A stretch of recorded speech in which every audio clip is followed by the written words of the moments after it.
హైదరాబాద్లోని పలు ప్రాంతాల్లో తేలికపాటి వర్షం కురిసింది.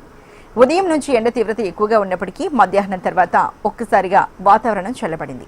ముఖ్యంగా పశ్చిమ హైదరాబాద్లోని బీహెచ్ఈఎల్, నల్లగండ్ల పరిసర ప్రాంతాల్లో తేలికపాటి వర్షంతో పాటు ఈదురు గాలులు వీచాయి.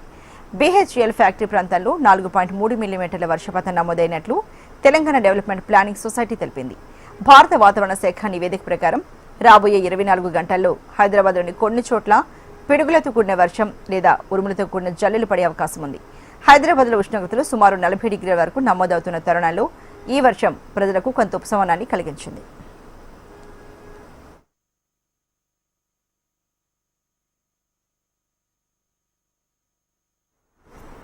ముఖ్యంగా పశ్చిమ హైదరాబాద్లోని బీహెచ్ఈఎల్, నల్లగండ్ల పరిసర ప్రాంతాల్లో తేలికపాటి వర్షంతో పాటు ఈదురు గాలులు వీచాయి. బీహెచ్ఈఎల్ ఫ్యాక్టరీ ప్రాంతాల్లో 4.3 మిల్లీమీటర్ల వర్షపాతం నమోదైనట్లు తెలంగాణ డెవలప్మెంట్ ప్లానింగ్ సొసైటీ తెలిపింది.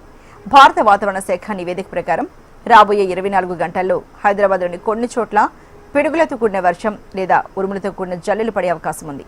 హైదరాబాద్లో ఉష్ణోగ్రతలు సుమారు 40 డిగ్రీల వరకు నమోదవుతున్న తరుణంలో ఈ వర్షం ప్రజలకు కొంత ఉపశమనాన్ని కలిగించింది.